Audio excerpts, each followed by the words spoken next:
היום יום חמישי, כ"ו אלול, תשפ"ב, ה-22 בספטמבר 2022. אנחנו בביתו של ברוך טרקטין בתל אביב. ברוך נולד ביאש ברומניה והיה שם בעת הפרעות בזמן המלחמה. הוא כתב את הספר אשא עיניי לירושלים. מראיינת מירי שרף, צלם מנס אבני. שלום מר טרקטין. בבקשה, תציג את עצמך בשמך מלא, תאריך הלידה, מקום הלידה. שלום לך, אני שמח שבאת לביתי. שמי ברוך טרקטין, נולדתי ב1 למאי 1928 ביאש, ברחוב סוקולה, ולאחר מכן עברנו לרחוב סררי. את ילדותי ביליתי בעיר יאש. מהשתית על יאש, העיר של יהדות רומניה, שאמרו שזה שער ירושלים. היו שם הרבה מאוד יהודים, הייתי אומר אולי 50% יהודים, בדרך כלל מסורתיים או דתיים. באותם הזמנים לא היה עדיין, לא הגיע העניין של הרפורמיסטים, למרות שגם היו קצת כבר ביאש. והמשפחה שלך הייתה משפחה דתית? המשפחה שלי הייתה משפחה מסורתית, משפחה דתית, הייתה משפחה חסידית, הייתה מאוד קשורה לזרם החסידי של רוז'ין, ובמיוחד לאדמו"ר מפשקן, רבי משה יהודה לייב פרידמן זצ"ל, שבשבילנו זה היה כאילו האינסטנקציה הכי קרובה מבחינת התנהגות, מבחינת דת. אבי ז"ל קופל טרקטין לא היה עושה שום דבר בלי להתייעץ, למרות שהוא לא היה גר ביאסר, הוא היה נוסע ומתייעץ איתו בקשר לדרכו, ומה שהרבי אמר כך הוא קיים. הצדיק גוזר והשם מקיים. ואתה נסעת איתו מדי פעם לאדמו"ר? נסעת עם אבא? אני נסעתי עם אבא עוד בהיותי ילד קטן, והייתי נוסע מדי פעם. היה לוקח אותי לאיזשהו חג, לפעמים יחד עם אמא, לפעמים רק לבד, אבל בכל אופן הייתי מספר פעמים בפשקן, ומאוד התרשמתי כאילו שאני רואה לפניי איזשהו מלאך. במיוחד יותר שהייתי כבר גדול, הייתי סטודנט, נאמר באופן כללי שהנשמה בערב שבת מצטרף לבן אדם נשמה יתרה. לא הבנתי כל כך, אבל בהיותי כבר סטודנט והייתי בא בלילות שישי לאדמו"ר, מה להגיד לך, אני בן 94, אבל אני יכול להישבע שאותו אדמו"ר שעשה קידוש בליל שבת עם הזקן שלו הלבן, הייתה מנורה אשר הדליקה את האור מתחת לזקן. הזקן שלו הבריק, ואני לא יכול להגיד שזה היה משהו סובייקטיבי, זה היה משהו ממש בתוכו. אז בכל אופן הקשר שלי עם החסידות התחילה בהיותי ילד קטן. אז אני מבינה שאבא גם בא ממשפחה חסידית? בהחלט. אבא שלו היה ברוך ז"ל, שאני נקרא אחרי שמו, וגם הוא היה מחסידי יאסי. על אבא במצבה שלו, שהוא נפטר כשאני הייתי רק בן 14, אבל מישהו שהכתיב את מה לכתוב על המצבה, כתבו מעמודי הטבח של האדמו"ר מפשקן. על אבא כתבו את זה. על המצבה של אבא שנפטר בתש"ב, ואני רק בן 14.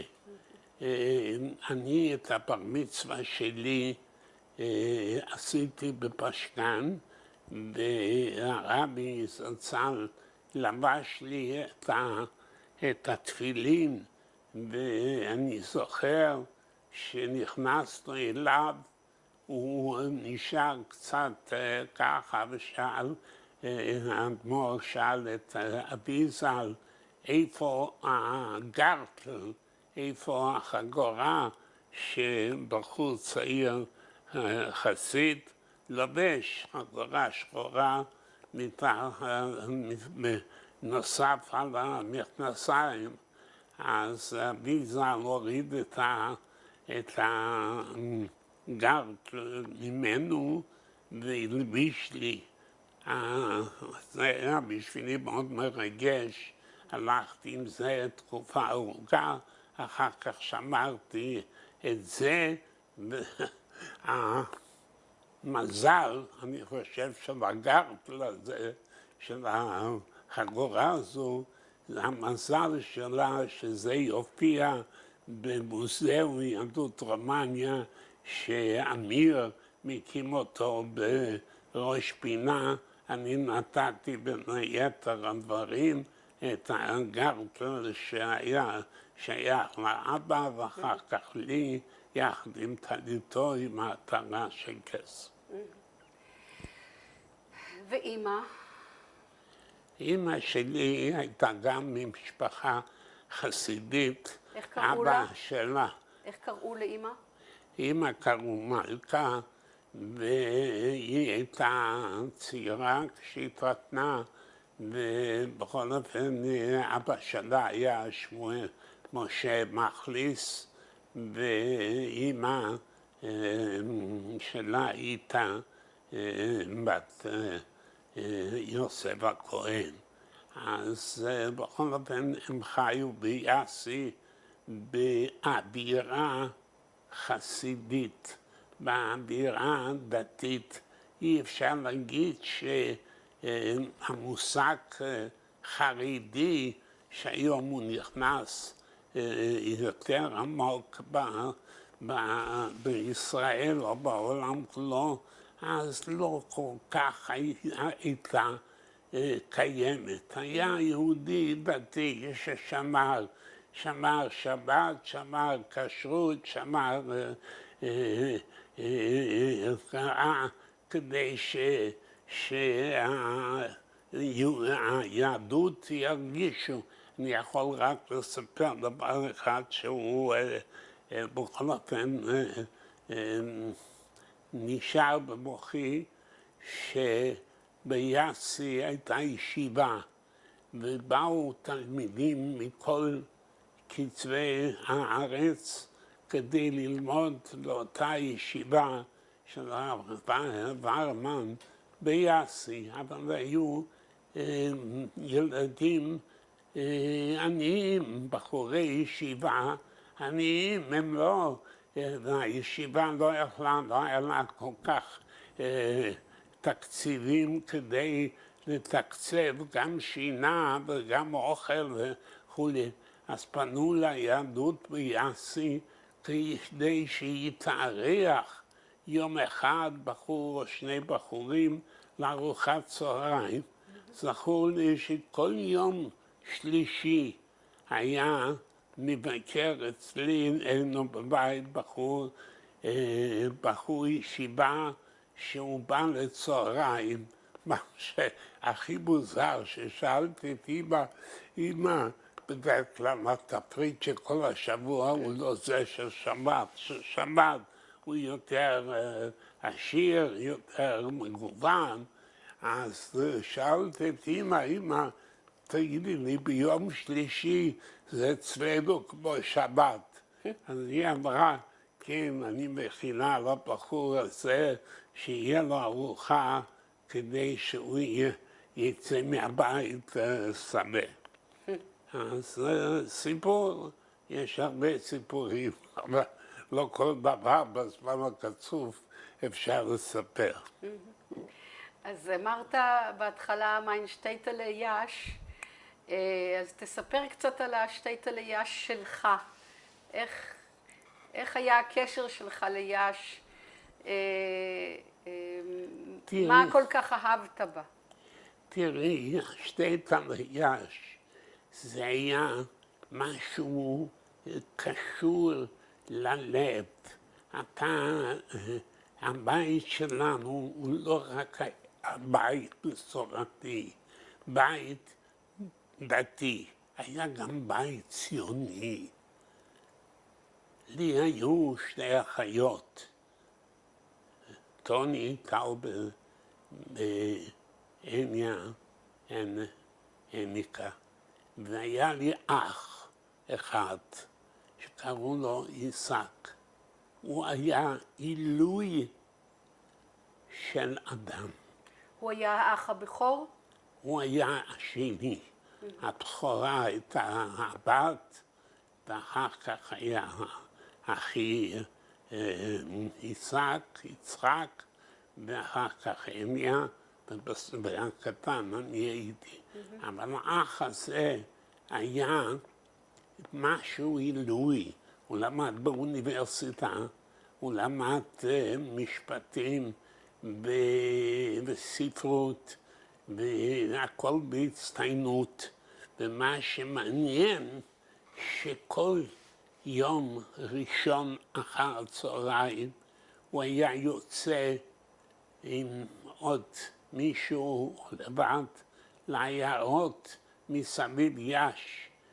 היה נוסע לפודרילואי, היה נוסע לרומן, היה נוסע בכל מיני שטייטלך מסביב ליאש כדי להרצות, לעשות משפט ציבורי או להרצות על ישראל. הוא היה מצעירותו בית"רי. בבית"רי זו הייתה תנועה שיצאה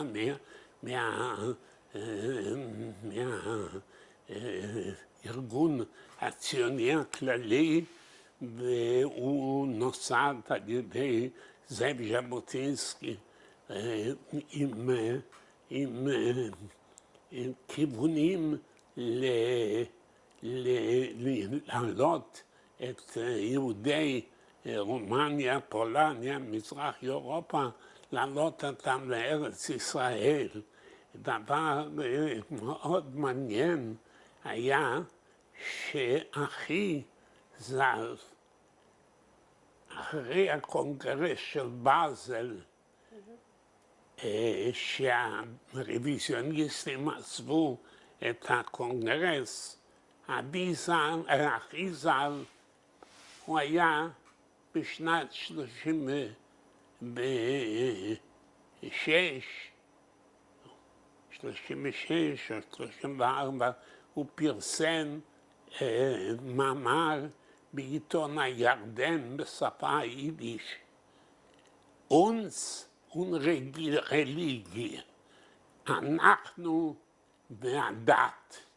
אני מצאתי את העיתון הזה באקדמיה הרומנית בבוקרשט. יש לך עיתון? יש לי את העיתון, ומצאו את העיתון הזה והגישו לי כשי. אני רוצה להגיד לכם, רבותיי, תמצאו בחור אחד, הוא היה אז בן 19, זאת אומרת, זה היה, אם הוא נולד ב-1916, אז זה היה ב-37. כן, כן. לא, 35. 35.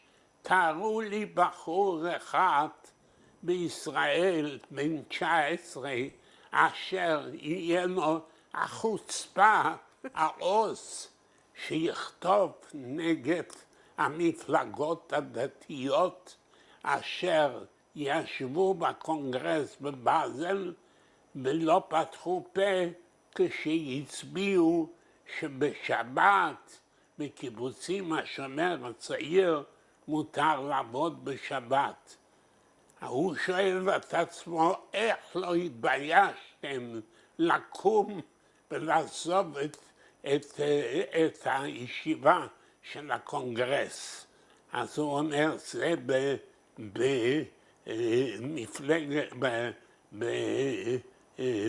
בבית"ר לא היה קורה. בית"ר מכבד את הדת, ובית"ר היה אומר בשבת זה שבת. מי שלא רוצה להחזיק אותו, לא אי אפשר בכוח, אבל בבית"ר לא היה. אז הבחור הזה כותב, חתם יצחק טרקטין. המאמר הזה הוא פורסם גם בספר שלי, אסעין ירושלים. אבל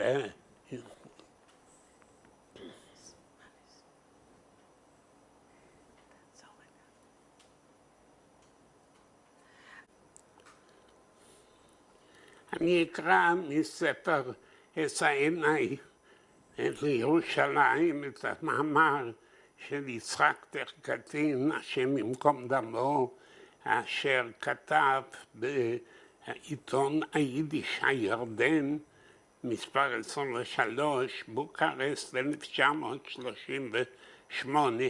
הבחור היה אז צעיר, במאמר Mir in Religie.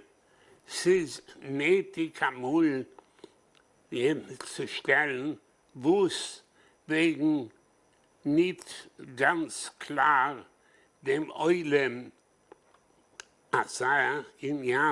in die Stellung Pensionim zur Religie. Du stirbst nicht, aber die religiöse Parteien zu schweigen, כי שוחד סרטיפיקט יעבר.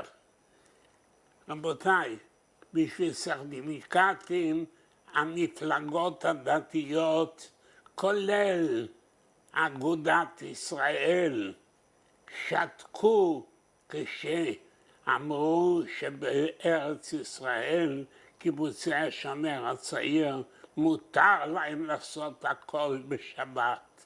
בשבילם שבת לא צריכים להפריע לעבודות השדה או לחלוב את הפרה. אתה רוצה לקרוא לנו את התרגום לעברית? כן, בספר כתוב תרגום בעברית. אוקיי. שאני אקרא את כל המאמר? אתה יכול לקרוא קטע. כן. שנראה לך הכי חשוב. הנוער הלאומי מברית טרומפלדור ידע להפיץ רעיון זה בכל מקום ובכל הנסיבות, מפעילות החינוכית כמו בחיי היום-יום. אבל זה לא מסביר את שתיקת הנציגים הדתיים כי השוחד יעבר. טוב, בכל אופן, מה נגיד? אני טוען דבר אחד, ויש לי אפילו טענות להנהגת הליכוד, שלא מנציחים את הרעיונות של זאב ז'בוטינסקי. הייתה שנאת חינם בין בן-גוריון לזאב ז'בוטינסקי, שהוא אפילו לא רצה להעלות את עצמותיו לישראל. ז'בוטינסקי השאיר בצוואה שלו שלא יעלו את עצמותיו לישראל רק לפי החלטת ממשלת ישראל.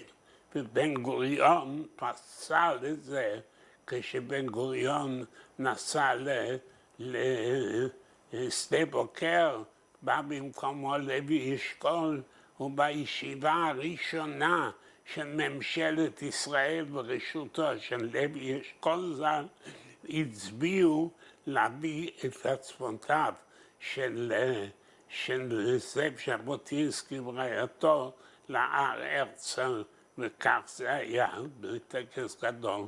אבל השאלה, הוא היה נביא. אני שמעתי, הייתה הרצאה ביאסי בשנת 38. אתה פגשת אותו? אני פגשתי אותו שהוא בא אלינו הביתה. אחי היה מפקד בית"ר יאסי והזמין אותו לכוס קפה. ואחר כך הוא נסע לקולנוע טריאנון ביאסי, בפיאצה נירי. היו רמקולים ואלפי אנשים שלא נכנסו לאולם שמעו שם. אני נפגעתי במחאות שבגיל 10 לא נתנו לי מקום לשבת באולם, אבל אני התגלפתי בתוך הציבור בחוץ ושמעתי את הרצאתו. הוא התחנן לפני יהדות רומניה, תעזבו את מלאכתכם, תעזבו את העושר, תעזבו את הכל ותעלו לארץ ישראל, בגלל שסכנה גדולה עומדת להיות פה באירופה. מתי זה היה, מר טרקטין? מתי זה היה? ב-1938. אף אחד לא, בודדים שנסעו, כן, ארגנו אוניות מפה ושם. בסוף בשנת 41 ארגנו, זה היה במלחמה, ארגנו את סטרומה, היו עם 769 מעפילים, שביניהם אחי ז"ל שהיה מפקד בית"ר, אז הוא עלה על האונייה, ובאונייה עצמה, לפי מה שסיפרו 10 איש שהורדו מהאונייה, סיפרו שהיה בחור צעיר באונייה אשר כל ערב הרצה לפני המפילים כדי להרים להם את המורל. לצערי האונייה הזו טבעה, ועד היום עוד אני אישית לא הוצאתי ספר על סטרומה, רק אני דרבנתי עשרות מחקרים בספר של אפרים אופיר שהופיע, אני הייתי במערכת, והיום אני עוסק באיסוף מסמכים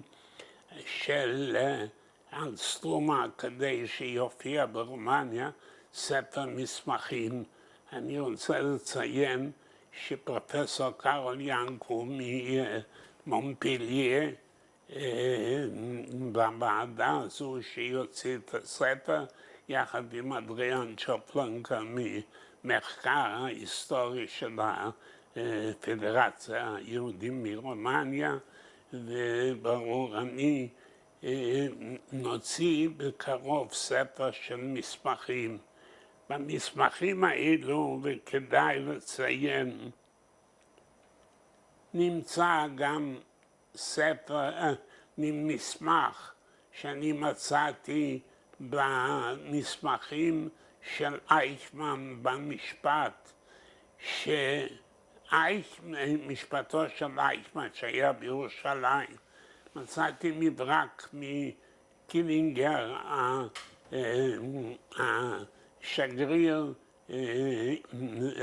גרמניה ברומניה, שהוא שלח לאייכמן, שהוא אומר שסטרומה עזבה את רומניה ללא רשותו, בגלל שאייכמן היה נגד העלייה לישראל, וכנראה זו הערכתי, אבל במסמכים שמצאו כתוב שהרוסים הטביעו את סטרומה. אני לא היסטוריון ולא יכול להגיד לכם בוודאות, אבל ליבי לא משלים עם זה כשאני מוצא במסמכים שאני קיבלתי מכבוד השגריר רדו יואניט, שגריר רומניה בישראל ולשעבר מנהל מחלקת ארכיון במוזיאון הולוקאוסט מוושינגטון.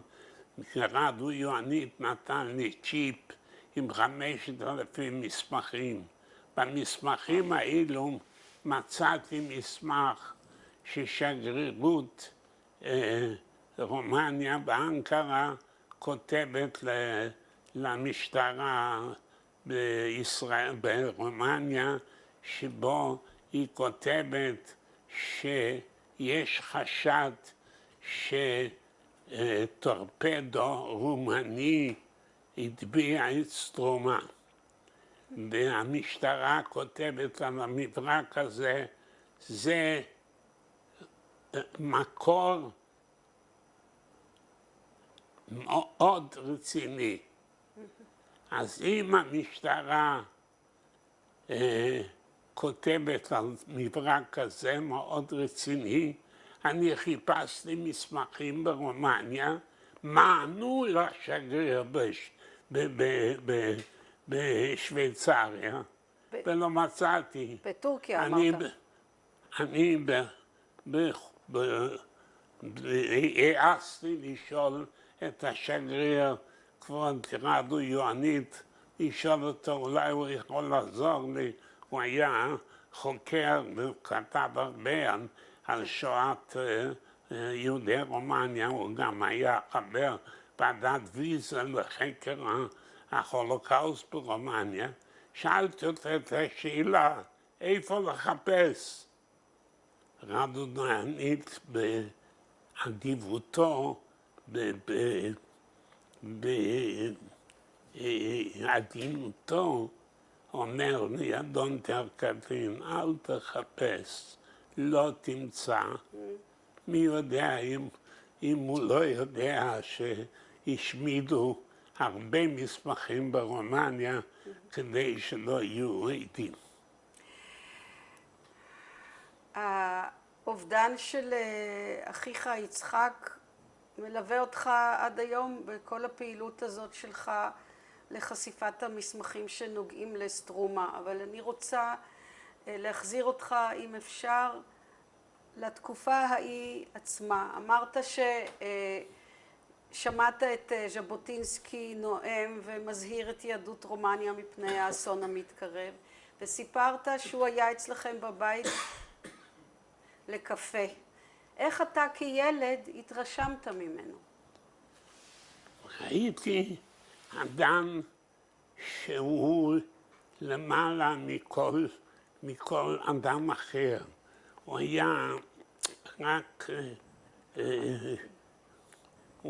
היה רק ישראל, יהודים, הצלת יהודים.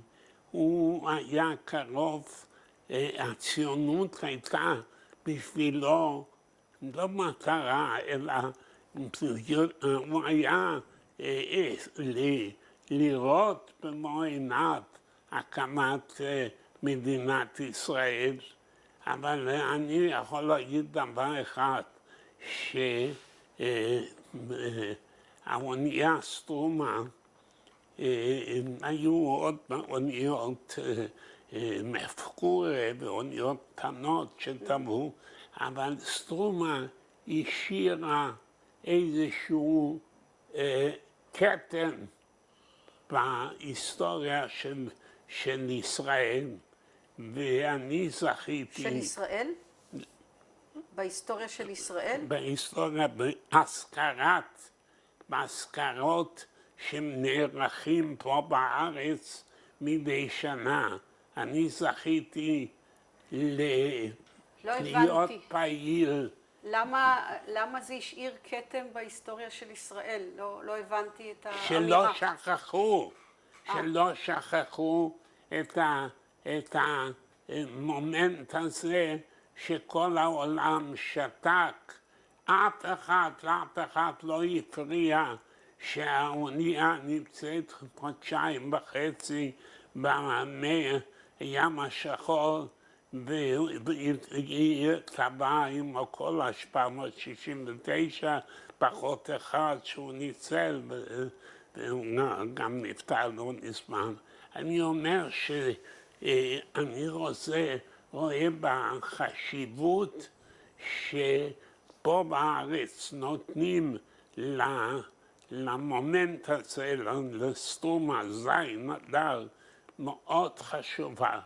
אני הייתי זה שארגנתי כדי שהכנסת תתכנס בישיבה מיוחדת יחד עם כ1,000 אורחים במלאת 50 שנה למלאת סטרומה. הישיבה הזו הייתה צריכה להיות בזמן ממשלת בגין, ולצערי ביום האזכרה בגין נפטר, וברור שהאזכרה בכנסת בוטלה, והיא הייתה כעבור מספר חודשים בכנסת בהנהגת שבח וייס, ודוב שילנסקי היה סגן יושב ראש, וממשלת יצחק רבין ז"ל. יצחק רבין ז"ל השתתף בישיבה הזו של 50 שנה.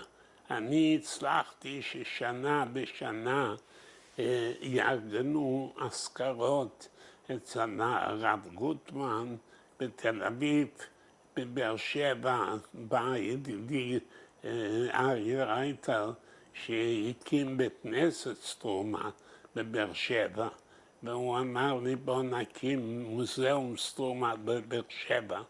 ונכון, לפני כ15 שנה הקמנו ביחד את מוזיאום סטרומה בבאר שבע, אשר שנה בשנה עושה אזכרות, הרבה תמיד בחסות יד ושם וארגונים אחרים, ובכל אופן עכשיו הצטרף גם אמיר לאזכרות האלו, ותמיד באים שרים, באים אנשי ציבור, כדי לא לשכוח את האונייה סטרומה. אני רוצה לחזור, אם אפשר, אל הילדות שלך, ואם אתה יכול לספר על יצחק, האח הזה שאתה כל כך קשור אליו ומנסה להנציח אותו, איך הוא היה בתור אח? תראי, האח הזה היה בשבילי דוגמה של חינוך. אני אתן לכם דבר אחד מעניין. היה לי בר מצווה, הייתי בן 13. עשו לי בר מצווה פעם שנסעתי לרבי מפשקן, והוא הלביש לי את התפילין, ולאחר התפילה אני נעמתי לפני האדמו"ר, ואנשים שהיו אורחים שלי שבאו מיאסי וגם מהמניין הרגיל. מי נסע איתך לרבי מפשקן? ההורים והמשפחה. האחיות וגם האח. כן, להיות, ובכל אופן הוזמנתי לארוחה למשפחה של האדמו"ר, לא השתתף בארוחה, אבל רק המשפחה. ונאמתי ביאסי בשבת, כשהיה לי מפטיר בבית הכנסת זוולבר, ונאמתי גם בבית שעשו לי מסיבה בבית, היה כמו שהיום, באולמות וכו' וכו'. אבל דבר אחד קשור לאחי ז"ל. אחי ז"ל ביקש ממני שאני אקרא לו את הנאום שעשיתי כדי לנאום לפני כל השלושת המקומות האלו. את הדרשה שלך. את הנאום שלי לבר מצווה. כן. אחרי שהוא קרא אותו, הוא אמר די טוב, שהוא היה בכל אופן איש ספרות, איש שכתב בעיתונות כל שבוע מאמרים. הוא אומר לי, ביבי, ככה קראו לי, אני הייתי מבקש להוסיף משהו בנאום, ואמרתי לו, תכתוב לי, אני בשמחה. אז הוא מוסיף לי, כשנאמתי גם ביידיש, ich muss nicht vergessen, die Allergefallene auf Kiddush Hashem mit Echot auf ihre Lippen.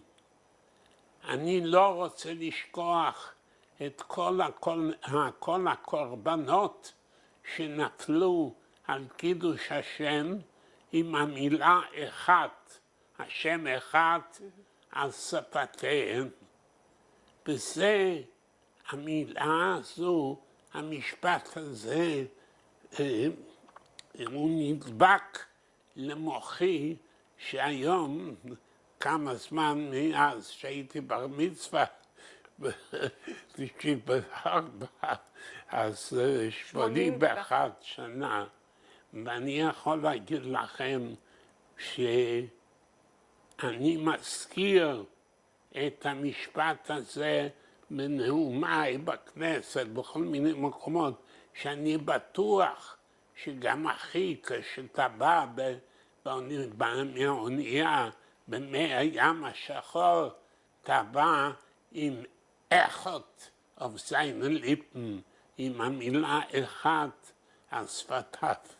האדמו"ר מפשטן, כשאני נאמתי, הוא שאל אותי, תגיד לי, במשפט הזה, האח שלך התערב? אמרתי לו, כן. בכל אופן. אני רוצה לשאול, כשהוא מדבר על הקורבנות שמתו על קידוש השם, למי הוא התכוון? למי אתה התכוונת? לאיזה קורבנות? קורבנות השואה. אבל אז, באיזה שנה הייתה חגיגת הבר מצווה שלך? זה היה בר מצווה ב-41, אבל היו כבר קורבנות. אז בבקשה תספר לנו איך הגיעה המלחמה ליש. תראי, המלחמה הגיעה ליש ברומניה, היה, המנהיג היה אנטונסקו,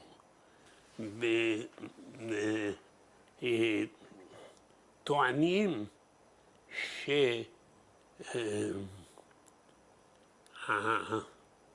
שהרשע בו כלפי העם היהודי היה עוד לפני היטלר.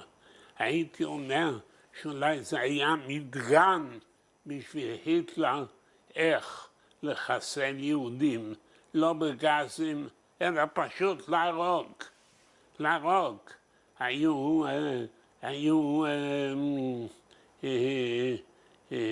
היו מקרים, היה פוגרום יאש, אני זוכר כמו שהיום, שבאיזשהו, זה היה תחילת המלחמה, והרוסים היו בגבול של 30 קילומטר, והם תקפו באווירונים את יאש, וטענו כבר אז אנטישמים שכאילו יהודים הולכים לגגות ועושים לאווירונים מדורות של אש כדי שפה יזרקו פצצות. זה לא היה טילים כמו שהיום, אלא האווירונים היו מגיעים ליאש והיו מתקיפים. מתי זה היה? זה היה ביוני 42. יוני 41, סליחה. כן. יוני 41. אז אני זוכר שבשבת הלכנו לבית כנסת, אבל זה היה אווירה מאוד קשה, וגמרו את התפילה אולי מחצית השעה, שקראו את התורה רק פרשה אחת, ואמרו יותר טוב ללכת הביתה, שזה אזעקות, ולא כדאי להתפלל, נשלים בבית.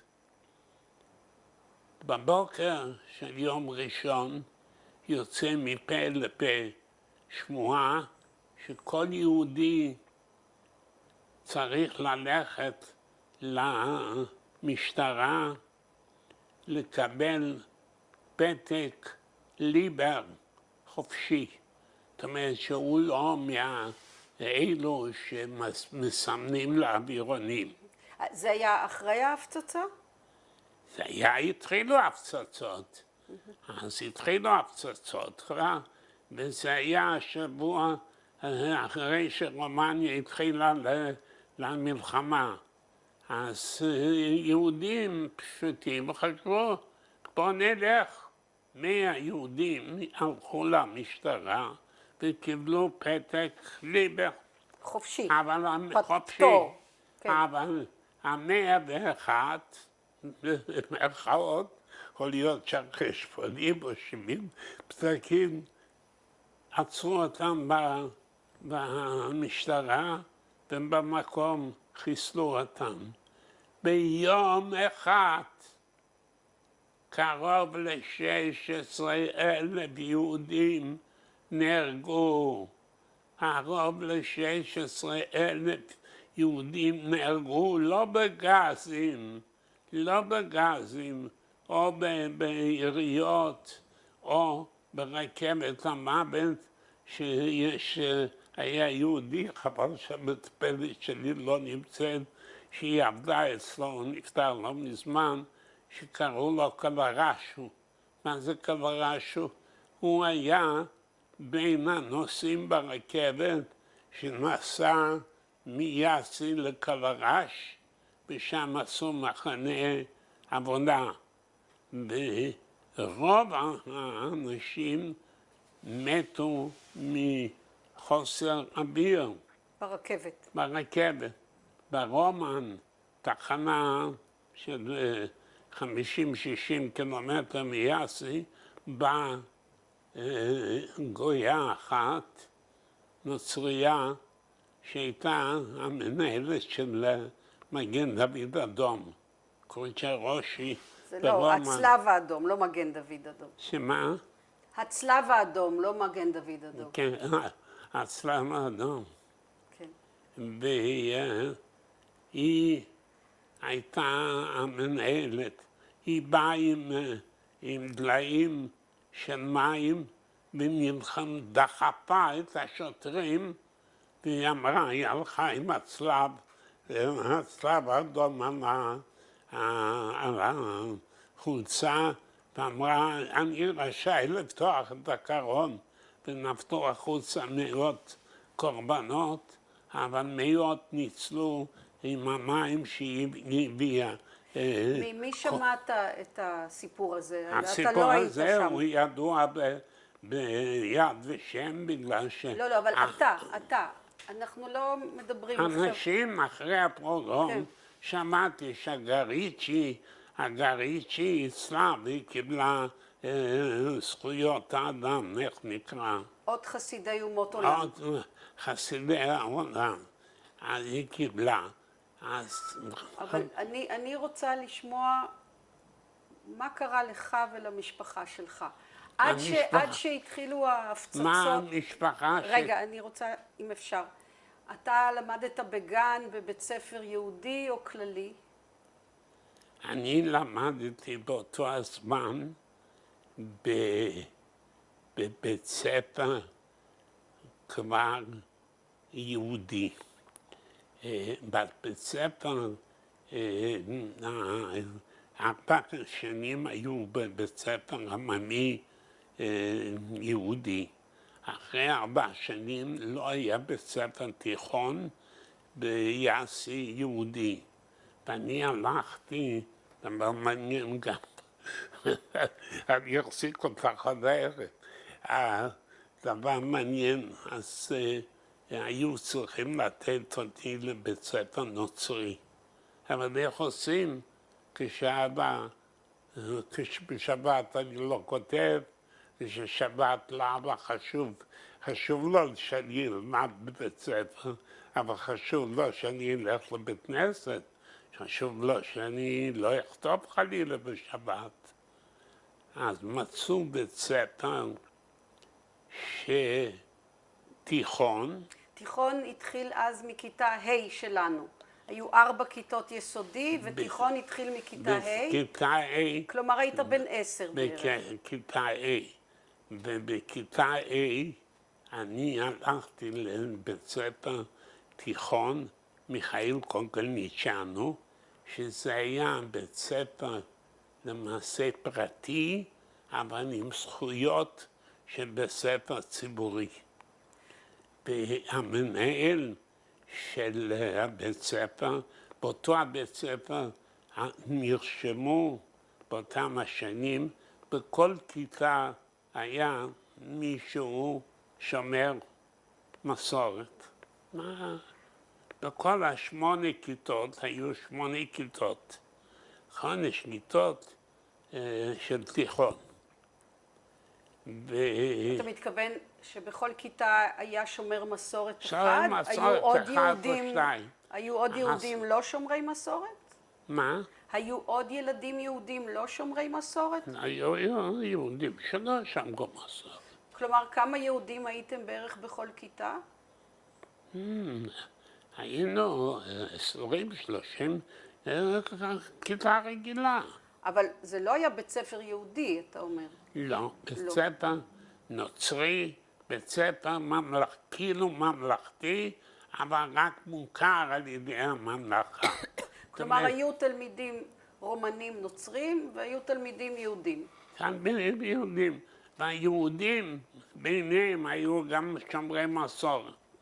פחות ממה שכולם, בגלל שלא כולם רצו ללכת לבית ספר נוצרי. מה הם עשו? אינני יודע. לא למדו. אז איך הסתדרתם עם שמירת השבת? אז המנהל דיבר עם אבא שלי שהוא הלך אליו, עם עוד מישהו, וסיכמו שאני אשוחרר מהבית ספר בשעה 10. לבוא בבוקר ולא לכתוב. אם יהיה איזשהו מבחן, ולהגיד שיש לי אישור מהמנהל שאני לא משתתף במבחן. ואני זוכר כמו שהיום שאחד המורים שואל אותי למה אתה לא כותב? אבא שלי רב, מה אני אגיד לו? היה באמת רב. אז אבל הוא לא עסק ברבנות. אז הוא אומר, אבא שלי כומר, ואני כותב ביום ראשון. טוב, זה היה בצחוק. כן, אז אתה מתאר יחס של סובלנות. היו גם גילויים של אנטישמיות בקרב ילדים או ברחוב? רגע, היה, זאת אומרת אני כל אחד ישתחרר בשעה 10, והמנהל דאג שאחרי שעה 10 יהיו שיעורי התעמלות, בכל אופן לא שיעורי לימוד, אבל לימוד קל. דבר אחד, ברור שזה לא בחינם, אלא בכל חודש הוא קיבל מעטפה אשר כיסה את הדבר הזה למנהל. ברור שאבא אסף מכל ההורים ונתן לו בראשון לחודש. דבר מעניין. כן, במה אבא עסק? לא סיפרת לנו? שבראשון לחודש היה ניגש לבית ספר לתת למנהל את המעטפה. כן, משכורת נוספת. כן, שאלתי... אבל כן. מעניין דבר אחד, עד כמה שמגיע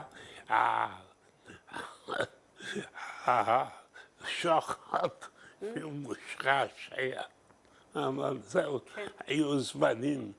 שאלתי במה אבא עבד, לא סיפרת לנו. שמה? במה אבא עבד? אבא עבד במסחר. מסחר. מסחר.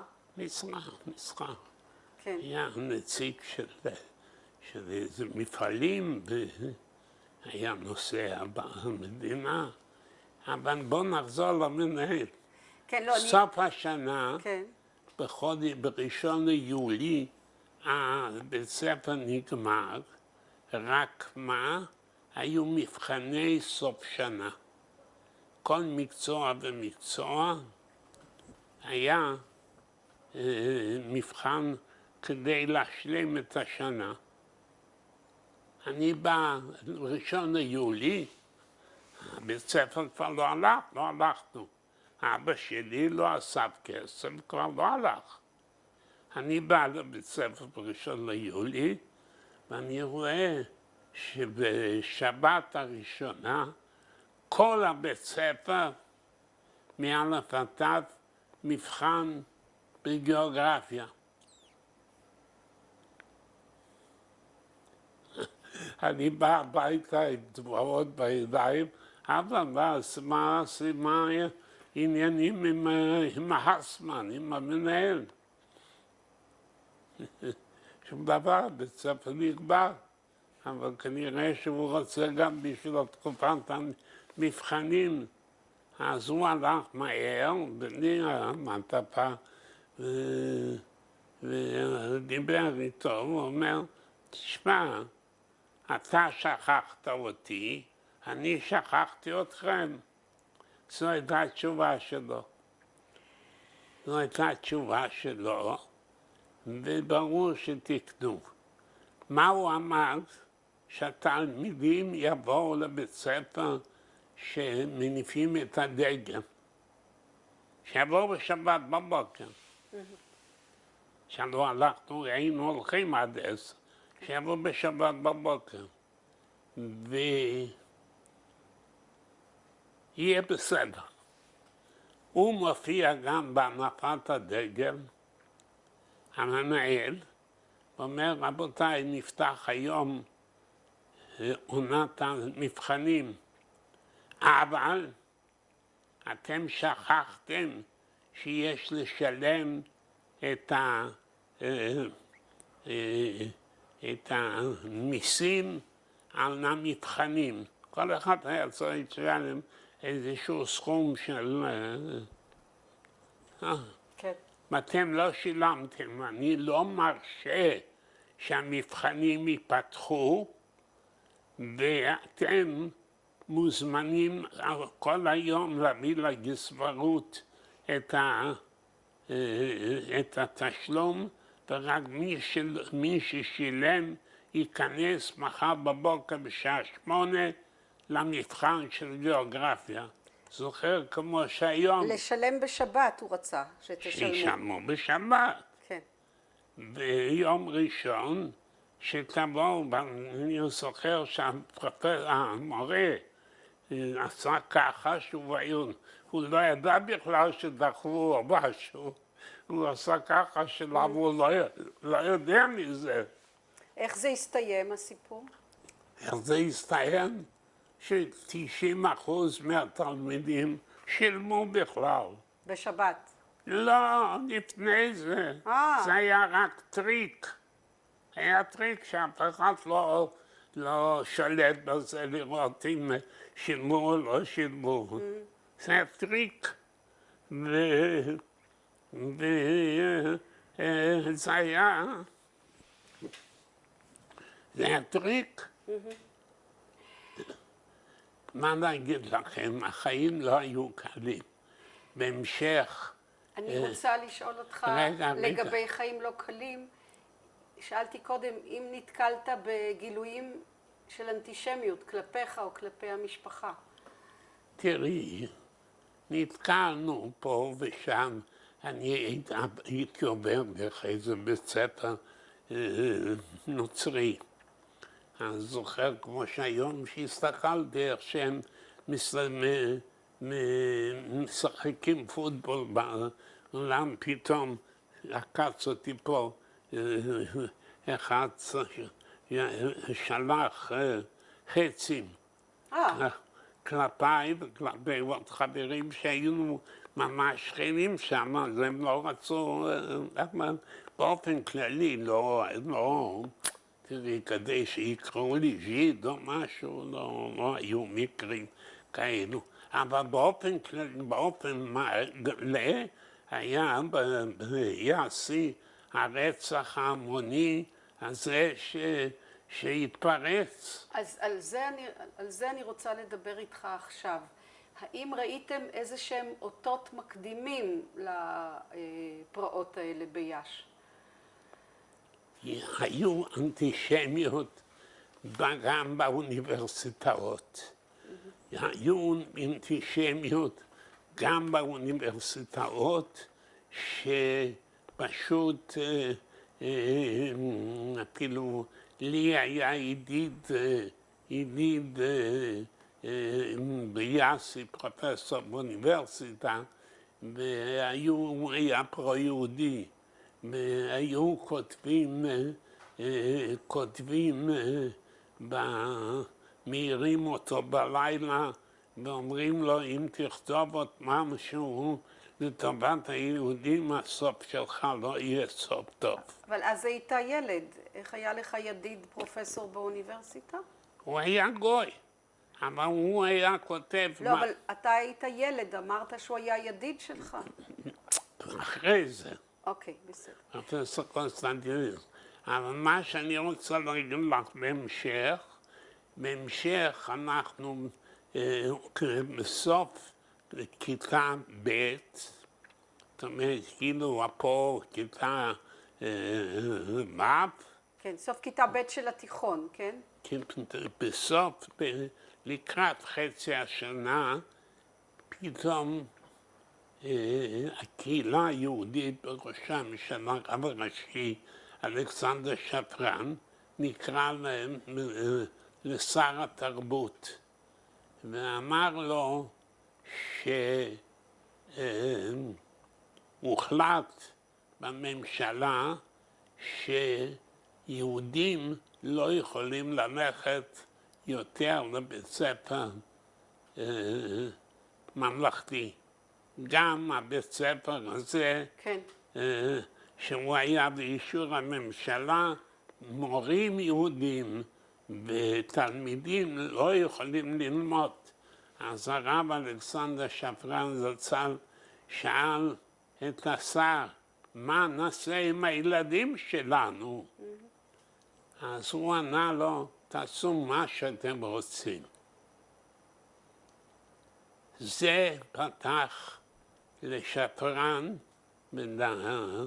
מי שהיה איתו, דוקטור פילדרמן, את הראש לפתוח בתי ספר יהודים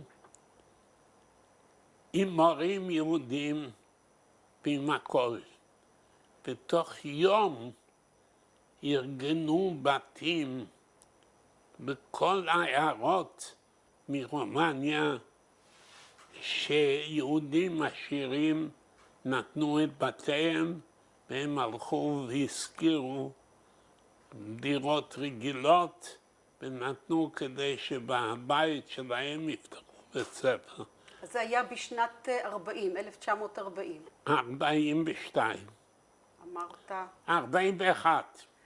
אז זה היה לפני הפרעות. כן? כן. רגע, כן. אז אני זוכר שאנחנו קיבלנו וילה, וילה מענואל מרקוביץ' בעל בנק ביאסי, אשר היה גר בבניין עם 3 קומות ולובי כזה גדול. בלובי היה קיר אחד עם ראי בכניסה, והדבר הראשון, ביום הראשון שבאו הפראים היהודים, ומישהו נכנס בראי ונשבר כל הראי. אוי. אבל... כמה ילדים למדתם שם בווילה שלו? כמה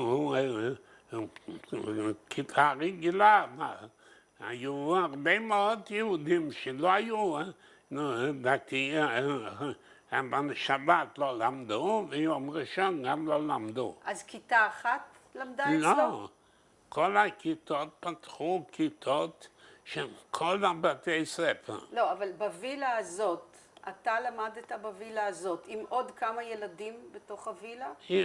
בכיתה שלי, 30, 40, והיו כל מיני כיתות. וכמה זמן למדת ככה? למדתי חצי שנה, ואחר כך שנה שלמה הלאה. והייתה תוכנית לימודים שונה מאשר בבית הספר אותה הכללי? תוכנית, אותם הספרים, אותו הדבר, רק בלי לימוד דתי, שבמילא בבתי ספר כאלו היה בא כומר לרליגיה. אבל למדתם איזה שהם לימודי יהדות או עברית? כן, למדנו עברית ולמדנו יהדות. אפשר?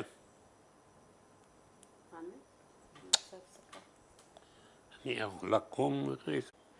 אז למדתם בווילה הזאת,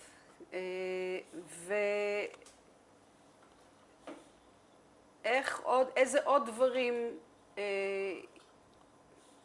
היה בהם שינוי? האם היה איזשהו שינוי באווירה בעיר, או ביחס לדברים אחרים, מלבד השינוי הגדול הזה לגבי הוצאת הילדים היהודים מבתי הספר הכלליים? הייתי אומר שלגבי הלימוד היה שינוי, ההפך, המורים היו מהטובים ביותר, בגלל שבאו גם פרופסורים מהאוניברסיטאות אשר לימדו בבתי ספר התיכוניים היהודים, אז באופן כללי הלימוד היה על רמה די גבוהה. בשבילי אישית באותם השנים היה אסון, זאת אומרת, אפילו 2 אסונות באותה השנה, שאבי ז"ל, כשהייתי בן 14, נפטר. ממה הוא נפטר? בסך הכל אפנדיציט. סך הכל אפנדיציט. באותם השנים לא היה פניצילין, לא היה אנטיביוטיקה ושום דבר, רק סולפנידה. אבי ז"ל חלה ונותח על ידי פרופסור, אבל הפנדיק התפוצץ אי אפשר, זאת אומרת, הבטן התייבשה ולא יכלה להוציא, למשוך, המשאבה שעמדה לא יכלה למשוך את הרעלים, והוא נפטר ואנחנו נשארנו יתומים.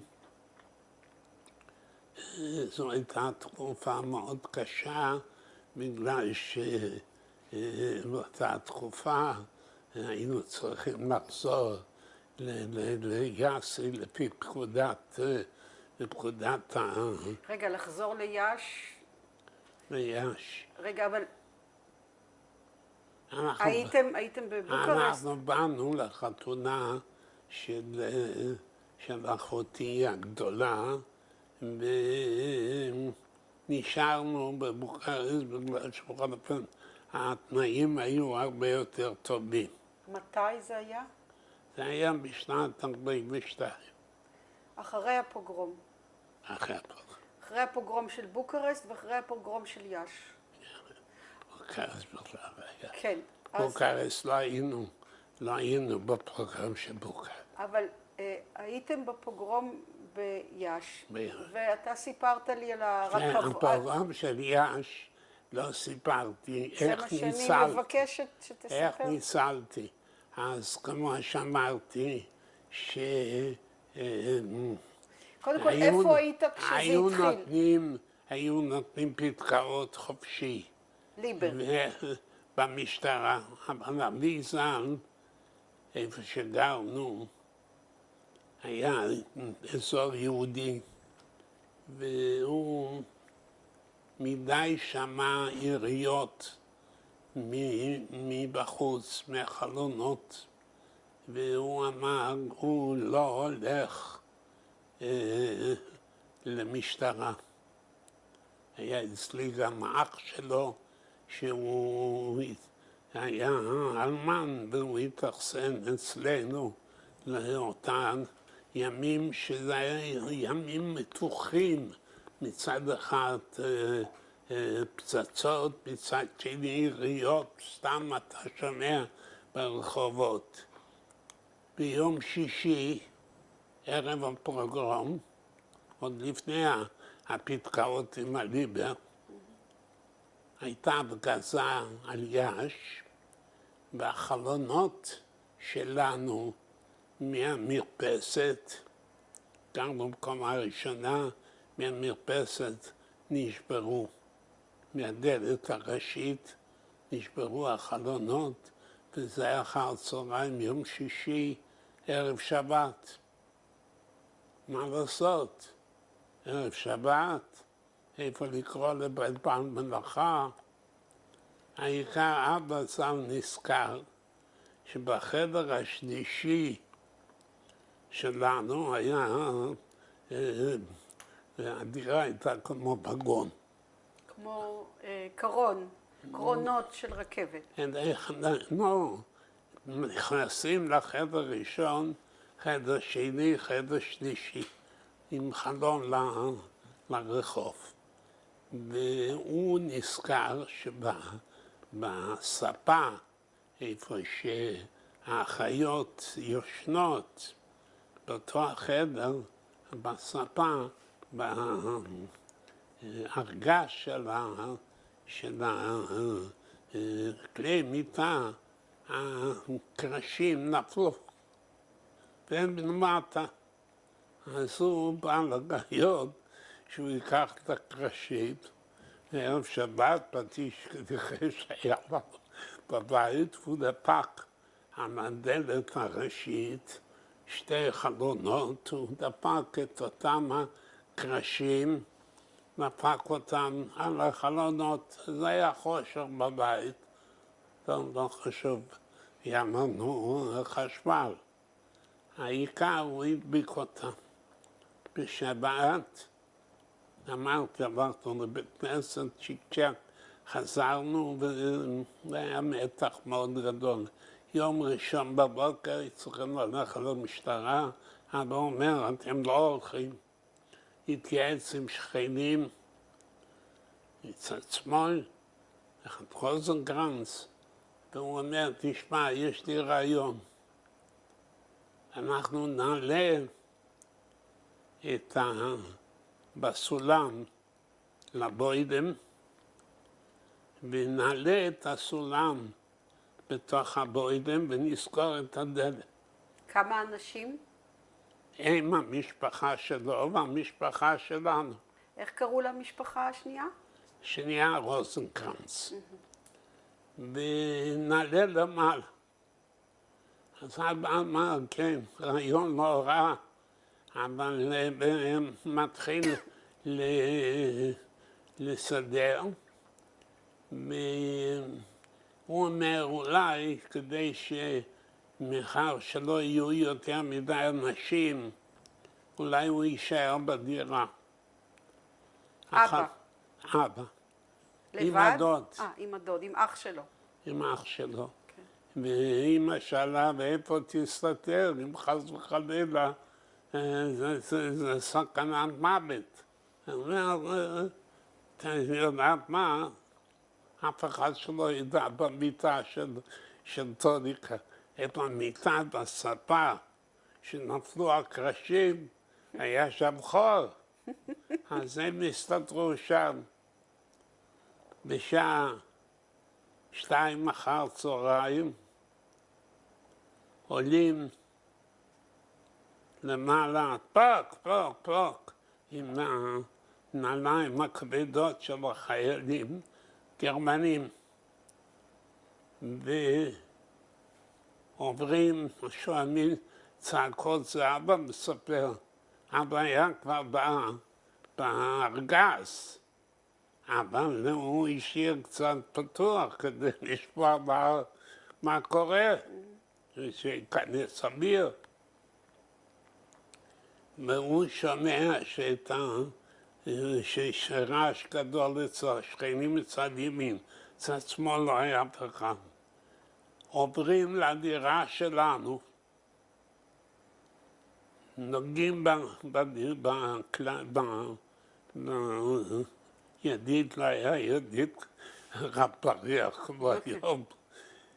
ואומרים אחד לשני הגרמנים, היי, hier ist ein Lager. Hier ist ein Lager. פה זה מחסן. הקרשים שעבד הפג ערב שבת הציל את האבא. והם עוברים מעלה ויורדים מצד שני למדרגות ובכלל לא מסתגלים למעלה אם יש דלת. כך ועברו אחר כך חיילים רומנים. אבל גם ככה, ברפרוף שראו שהכל כאילו האספקט של הכניסה שלנו קלקל את כל האפקט, שכאילו מישהו גר פה. וככה אנחנו שכבנו בבוידם והסתכלנו, היה שם חלון, ואני הסתכלתי וראיתי עגלות עם קברים שהולכות בעיר ברחוב. עגלות עם? עם גופות שהולכות ברחוב. וגם קראתי לי בראש, שקט, שאני לא אדבר שמישהו ישמע. ככה ישבנו עד למחרת, אחר צהריים, ברור שלקחנו סמיכות ומשהו כדי לישון שם בבוידם. אכלתם מה? בוידם גדול של כל השלוש דירות. אכלתם משהו? לקחנו משהו מהבית, כן. ואחר צהריים אבא קרא לנו ופתחו את הדלת ואמרו שלפי דעתו אפשר לרדת בגלל שאנטונסקו נתן פקודה להפסיק את הפרוגרום. זאת אומרת שזה עשו מספיק, מה שהרגו. איך הוא ידע? מי? אבא, איך הוא ידע שאנטונסקו נתן את הפקודה הזאת? שמועות, מישהו בא מרחוב, תשמעי, אנשים לא, יש כאלו למה אמרו שהיהודים מסמנים שיהודים יצאו החוצה, רצו לראות מה שיש. אסור, אבל מה זה חשוב? מה זה חשוב? אז ככה ירדנו, ואיכשהו נרגענו, והחיים באיזשהו מקום התחילו להיות רגילים. אבל אתה היית ילד צעיר כשזה קרה, היית ילד בן 13. הייתי בן 13.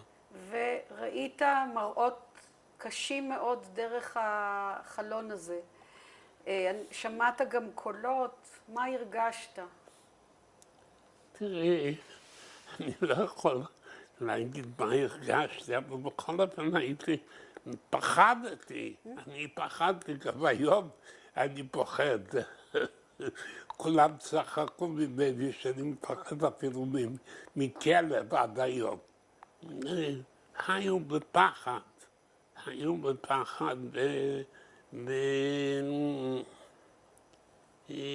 תמיד היו לי הרושם מישהו צועק לי, למרות שאז עוד השמיעה הייתה מצוינת, אבל לא להרבה זמן. מה קרה לשמיעה שלך? זה קשור למה שקרה שם? קשור מאוד.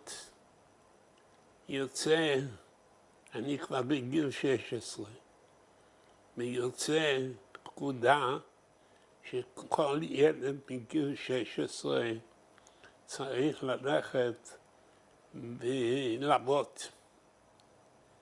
והבית ספר שלי סווג לעבודות, לא יודע איך מתרגמים את זה לעברית. עבודות כפייה. עבודות כפייה, אבל הפער היא פסיב. הגנה פסיבית. הגנה מרחבית או משהו כזה. אתה מדבר על תקופה שעברתם כבר לבוקרשט. כן. אז קפצת העניין של השמיעה קשור לבוקרשט או ליאש? רגע, לא, בוקרשט. עכשיו אני מקבל פקודה שבמסגרת החדשה אני תלוי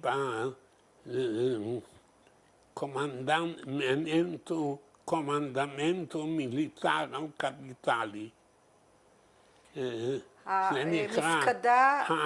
המפקדה הצבאית של עיר הבירה המרכזי. ושם אני חייב להתייצב באופן מיידי כשאני שומע אזעקה.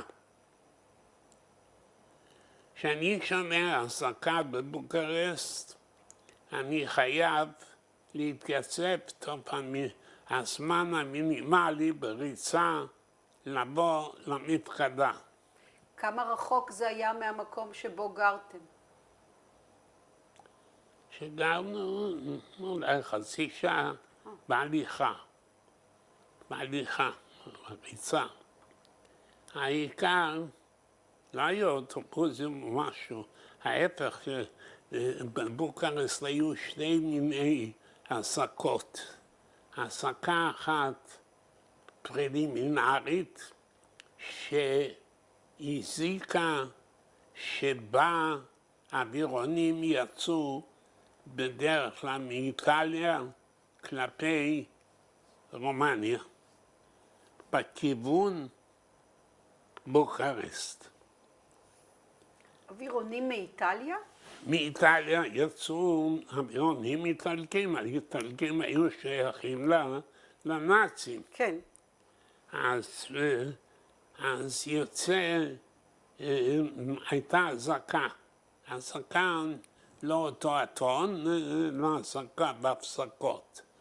וכעבור זה לקח לפחות חצי שעה, כדי שאנשים יתארגנו, ירוצו למקלטים וכל מיני ואחר כך הייתה אזעקה אמיתית. אני לא מבינה משהו. אווירונים יצאו מאיטליה, זה היה עוד בתקופה שרומניה ואיטליה היו בצד של גרמניה הנאצית. אז למה יצאו אווירונים מאיטליה לכיוון בוקרשט?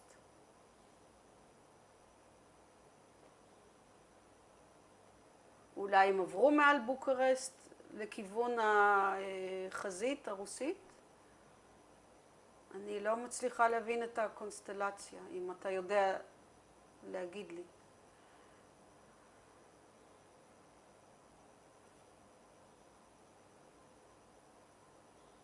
אם לא, זה גם בסדר.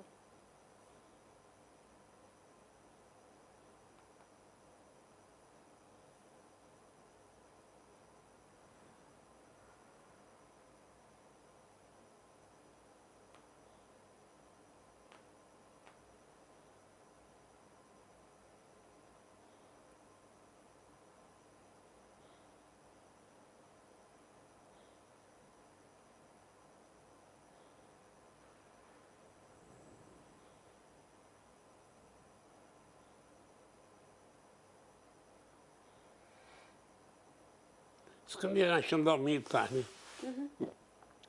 בכל אופן, שני סוגי אזעקות אמרת.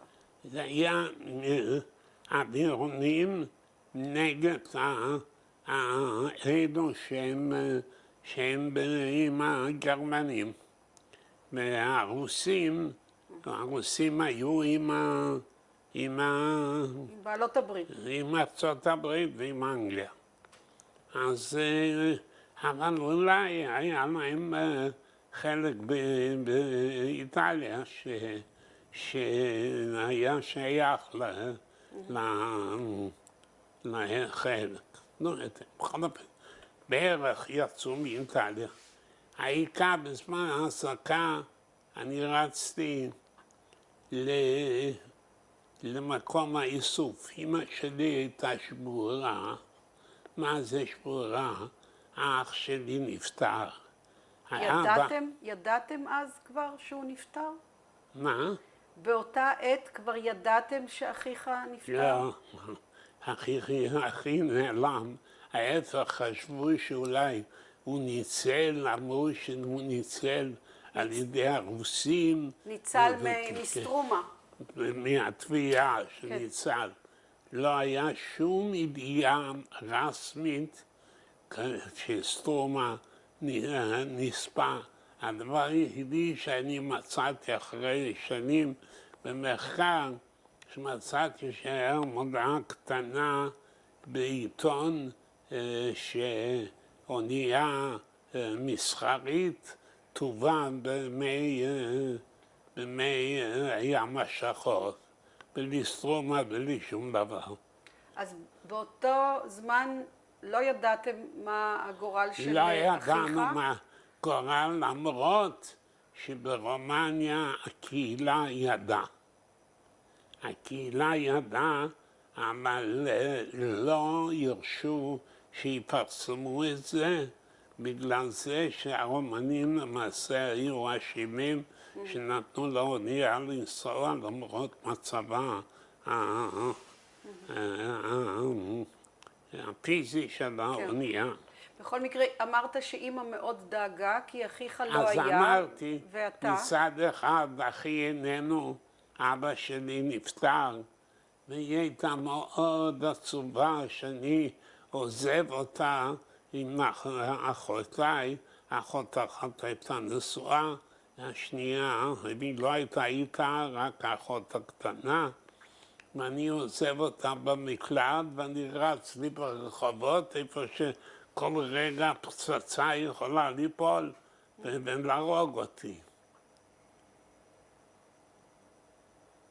אני ביום הראשון, יום השני, נשלח לבית של קולונל אשר בבית שלו נפלה פצצה ולא התפוצצה. אנחנו מגיעים קבוצה, 5-6 בחורים בני 16, ואומרים לי, תראה, תסתובב מסביב לפצצה ותוציא מהבית כל מה שאתה יכול. היה בחור אחד שפשוט אמר, הוא לא נכנס. והקולונל נתן לו 2 סטירות שחשבתי שהוא הורג אותו במקום. באותו השנייה מופיעה משאית עם אחד, כאן איזה דרגות היו לו, אינני יודע, ומוצר לפני הבית, והוא אומר, מה זה? מה אתם מחפשים פה? זה לא העבודה שלכם. תעלו לאוטובוס, למשאית. והקולונל הזה, והוא עומד שם, שהבית שלו, אז הוא אומר, לא, זה עבודה בשביל אסירי מבית בתי הסוהר עם גזר דין מוות. רק זה מוציא פצצה לא מפוצצת. אנחנו עולים על המשאית, אולי הולכים מרחק 100 מטר, אולי 150 מטר, ושומעים פצצה, בום! אני נופל על הרצפה, שלא היינו קשורים, היו ספסלים במשאית. מקבל מכה, אבל כאילו שאני לא שומע.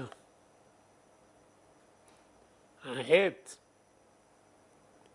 מאז מאותו היום יש לי בעיות של שמיעה כל השנים, עכשיו לזקנה, המעניין שלא יורד את השמיעה, זאת אומרת מה נפגע את המקור, ונשארתי ככה. בהתחלה הייתי הולך עם אחד, אבל ראו מיד שאני צורך בשני הצדדים. וככה לא פתרו אותי. למחרת היום הייתי צריך לרוץ מחדש. ואמא תמיד בוכה, ואני משאיר אותה בוכה, ואני אומר לה, שמע, אמא, לא... היא אומרת, הנה מה שקרה גם לך, והיא הייתה מאוד מצוברחת. באיזשהו בוקר, איפה שאנחנו עומדים בחוץ, במפקדה, קומנדמנטו מיליטר, הקפיטלי זה, המפקדה הראשית של עיר הבירה, כן. אני רואה את הגנרל יוצא מהבניין למדרגות, היו כמה מדרגות, מחובק ככה עם הסופר היהודי יעקב גרופר. סופר יידיש יעקב גרופר. אשר הסופר הזה היה ידיד נפש של אביזר. ואיש היה בא אלינו הביתה, ומכירים אותו היטב. תשמעי, אולי אני טיפש, אבל מיד באותו השנייה צץ לי רעיון. אני הולך עם אמא ליעקב גרופר כשאני מתפנה, שאחר צהריים היינו חופשים, שבדרך כלל פצצות היו נופלות 5 בבוקר או ב-12 בלילה. למה שביום, באותם הזמנים, השמש הייתה מפריעה לאווירוני מלחמה. שנות 40. רגע, אז אם לא פיניתם פצצות, מה עשיתם בעבודת? שום דבר חופשי. לא, בעבודת הכפייה, מה עשיתם? אז אני אומר, איפה בית נהרס, היינו מוציאים בגדים, היינו מנסים לעזור לאנשים שנפגעו. עד אחר צהריים היינו משוחררים ליום למחרת, שהתחיל תמיד ב10 בערב.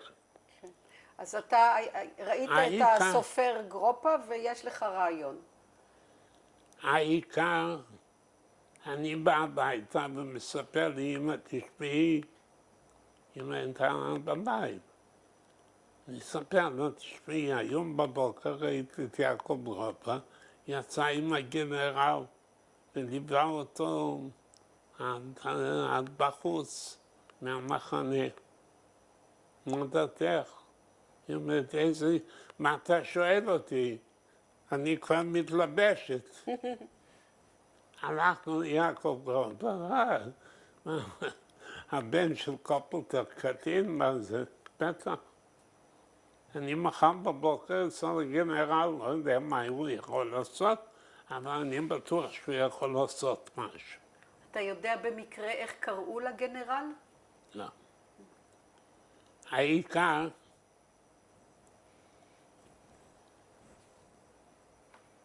הוא הולך, אני רואה, אני בחצר, רואה שום דבר, והוא מלווה אותו כמו אתמול,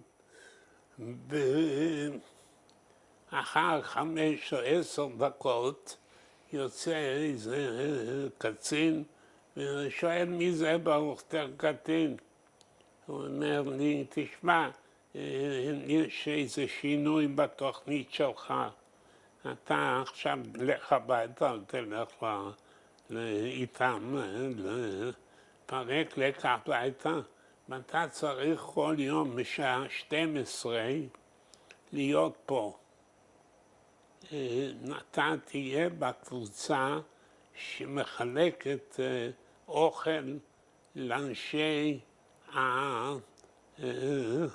לאנשים שלנו שהם מפוזרים בעיר, אז אנחנו נותנים להם אוכל, שהקהילה הייתה מספקת כשר.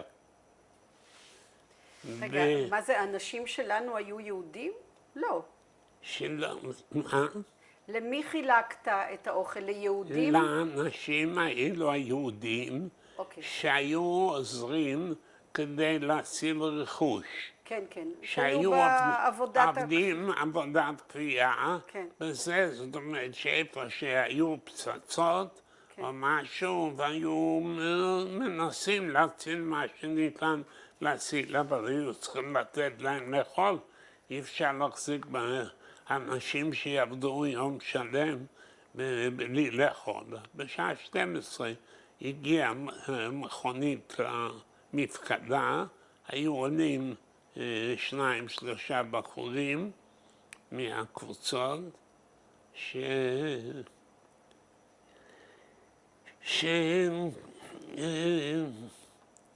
חילקו את האוכל. שהיו הולכים ומחלקים מה אכלו? איזה אוכל חילקתם?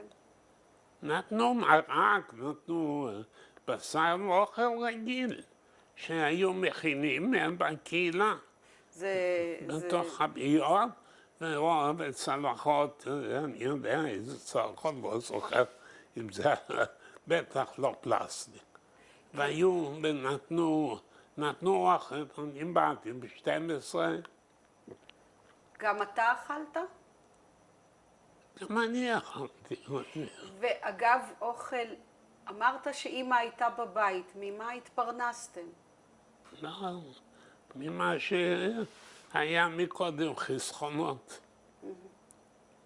ממה שהיה מקודם חסכונות. שום דבר, לא היה לנו הכנסה. לא פנסיה, לא שום דבר, אמא לא עבדה אף פעם. העיקר, זה היה מצוין.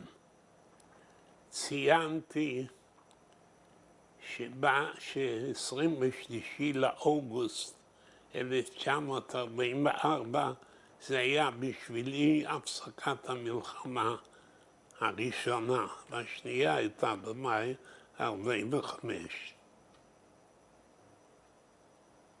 באיזשהו יום ראשון, כשאני בבית עד 12, דופקים בדלת שני אנשים. שואלים אותי, אתה תרקתים ברוך? כן. טוב, נורא מצטער להודיע לך שאתה עצור.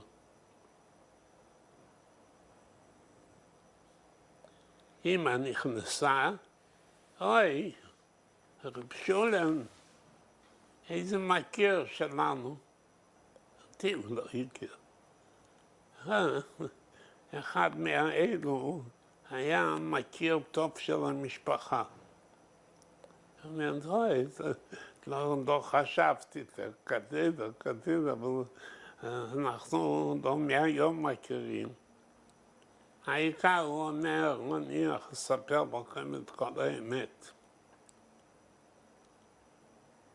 אני הייתי צריך לעצור את הבן שלכם, שהוא צריך בשבת לתת עדות בקורטיה מרציאלה. בקורטיה מרציאלה זה נקרא קורטיה שנותנת גם פסק דין מוות. בית משפט. בית משפט, אבל צבאי עליון.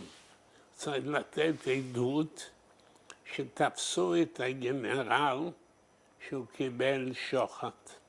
אותו גנרל שעזר לך, החבר של הסופר שהעביר אותך מהעבודה הקשה לעבודה יותר קלה. תפסו אותו שלקח שוחד, ומאחר והוא הוציא אותי מהעבודות הרגילות לעבודות, בוא נגיד לוקסוס.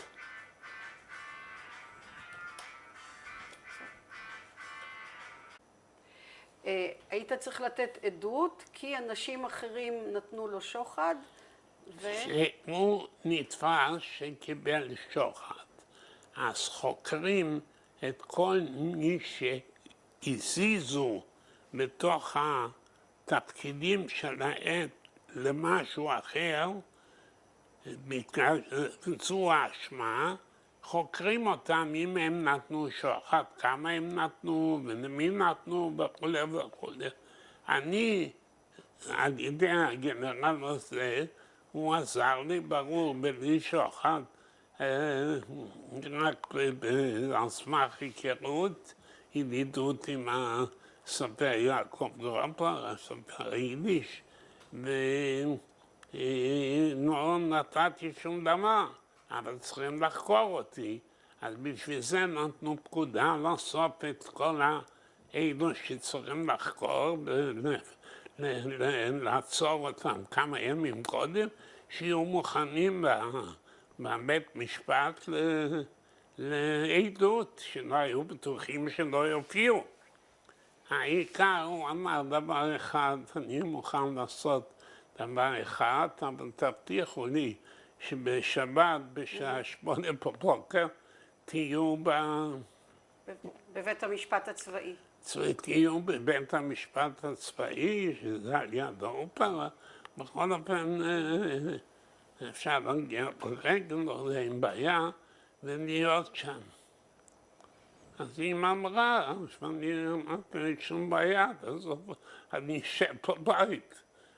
לא, אני אלך קודם לעבודה. זאת אומרת, עבודה רגילה, כאילו שלא עצרו אותי. אז סיכמנו ככה. העיקר ברור שהלכנו ושאלנו את כל מיני אנשים, עורכי דין, מה לעשות, לא קראו, אני לא יכול להביא עורך דין, אותי רוצים לחקור. זה לא זמנים של היום. העיקר נס מן השמיים פעם שנייה, שביום רביעי, לפני שבת, מכריזים ברדיו שרומניה עברה לצד האנגלים ויש אמנסטיה. זאת אומרת, מה זה נקרא אמנסטיה? אמנסטיה, זאת אומרת... חנינה. חנינה בכל מה שקשור לפשעי מלחמה. וברוך תרקתים אמר ברוך השם יום יום, ונגמר בשבילי נגמר המלחמה. תגיד ברוך, זאת הייתה תקופה כשעבדת בעבודת כפייה שהפסקת ללמוד, כן? לא למדת. שמה? לא הלכת לבית ספר בתקופה הזאת. בתקופה לא. שעבדת בעבודת כפייה. בוודאי שלא. ולפני זה איפה למדת בבוקרשט? בבית ספר היהודי. שקראו לו איך? קולטורה. קולטורה. בבית ספר יהודי שקראו לו קולטורה, ושם סיימתי ונתתי מבחן בגרות,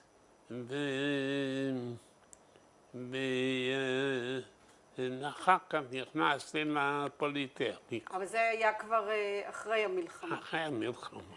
אז בזכות זה שרומניה החליפה צד, מהצד של גרמניה ומדינות הציר לצד של בעלות הברית, בזכות זה היית פטור מעדות, ומה קרה לגנרל? מה קרה? לגנרל. שום דבר. המשפט נסגר. המשפט נסגר, הכל בוטל, לא עשו שום דבר. כל מה שהיה כתוב בקשר למלחמה היה בכל אופן, למדתי בטכניון, דבר... רגע, עוד לא הגענו לטכניון. אמרת, למלחמה היו בשבילך שני סופים. אחד כשרומניה החליפה צדדים, ואחד כשהמלחמה הסתיימה במאי 45. מה קרה לך בשנה הזאת, שבין החלפת הצדדים של רומניה לבין הסיום הרשמי של המלחמה? היו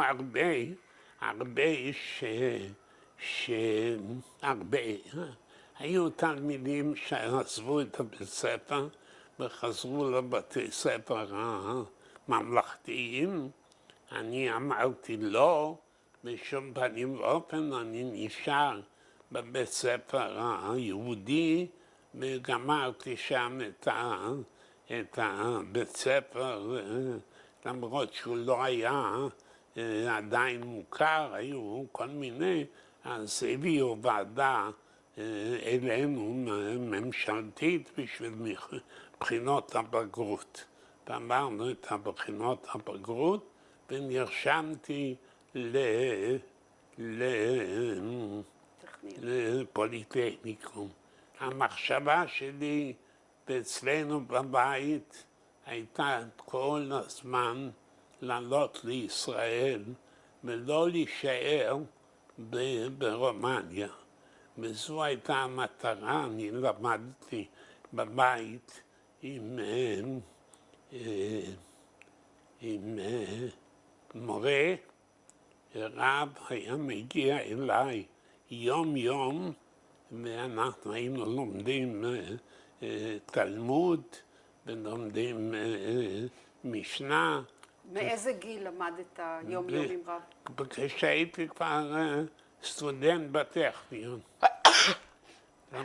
תודה. אמרת לי שעוד בילדותך למדת עברית. המטרה שלי, התחלתי את הפעילות שלי הציונית.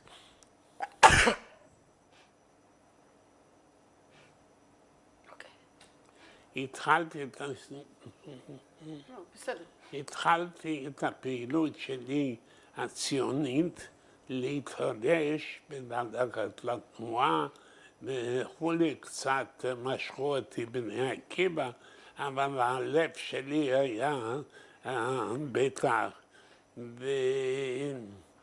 באיזשהו שלב המורה שלי, שהוא היה אישיות, אבל הוא היה אישיות גם פוליטית. מי זה היה?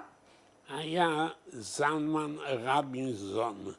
זלמן רבינסון היה אח, בן של שוחט, היה רב ומורה בית ספר, ואחותו הייתה הקומוניסטית הידועה אנה פאוקר. אנה פאוקר שנלקחה בשבי על ידי רומנים, ואחר כך היא שוחררה לרוסיה כדי להיות שם כשעשו ממשלת קומוניסטית ברומניה, אז שלחו אותה להיות שרת החוץ. היא עשתה קצת קשיים לעלייה מישראל. לעלייה לישראל. לישראל. באיזשהו שלב,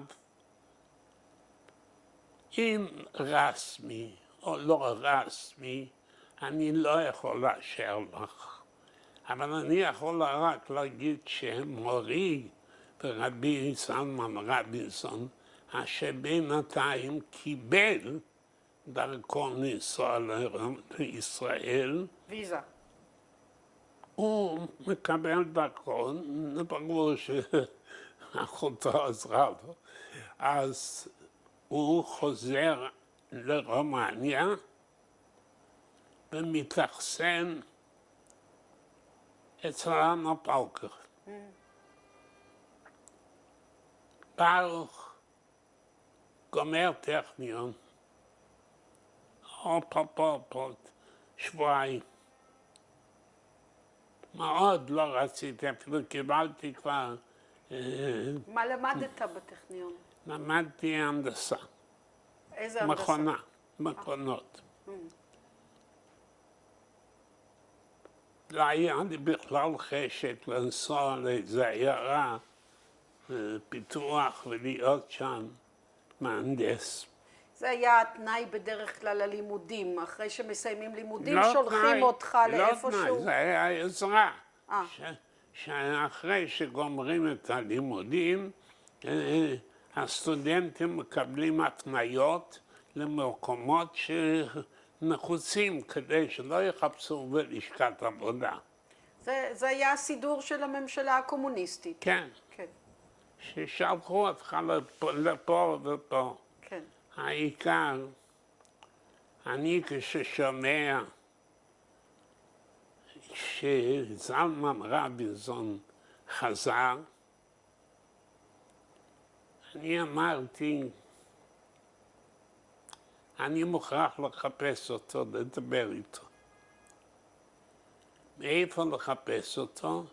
אני שומע שהוא בבוקרשט מתפלל בפיאצה אמזי, יש בית כנסת, שם הוא בא מהשוסע ברגל עד פיאצה אמזי, שזה בקלה ויקטורי. צריך להגיד מה זה השוסע. שוסע זה כביש רחב. שדרה. שדרה בשני הצדדים, רק וילות, בכל אופן משהו מאוד מפואר שגרים רק הצמרת. ואנה פאוקר גרה בשוסע. גרה שם באחת הווילות. העיקר בשבת, לפני שבת אני מכין רשימה של כל המשפחה שלי.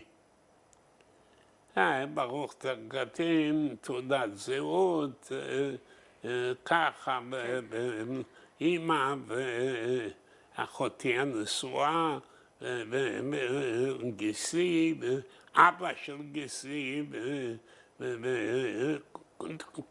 האחות הקטנה. כל המשפחה הקטנה המצומצמת. ולוקח ושם את זה בכיס ומגיע לתפילה והוא מתנשק איתי ומחבק אותי, ואני ככה רוצה להתחיל לדבר איתו, אז הוא אומר, לא, אתה תדבר אותי הביתה. אם גומרים את התפילה,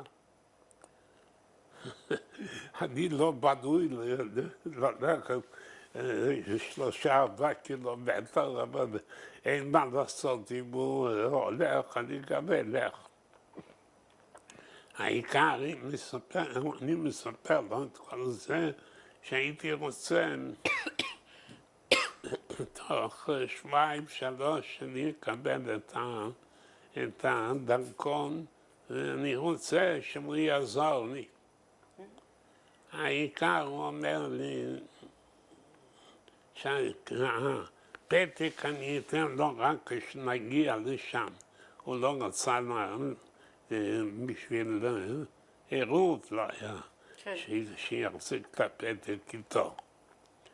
העיקר הוא הגיע לשער, השומר פותח לו את השער, והוא אומר לי, תן לי את הפתק כשהוא בפנים בתוך השער, הוא אומר, אני יכול רק להבטיח לך שאני אתפלל להשם. מקווה שהכל יהיה בסדר. אמר 10 ימים, וכולם שהיו ברשימה קיבלנו הודעה מהמשטרה שהדרכון שלנו מוכן לבוא לקחת אותו. ובאתי ולקחתי את של אמא, גיסי נסע ולקח את שלו, אותו, וכולם עלו ארצה ב8 ליוני 1950, והגענו לישראל ב-11 ליוני 1950. במה נסעתם? באונייה, טרנסילבניה, פריט אחד, אני הלכתי עם קסקט, ולא הרשו לי לשבת באונייה, באולם לוקסוס לאכול, אלא רק באולם הרגיל, בגלל שאני הולך לדחוף. אנטישמיות, אבל מה אפשר לעשות?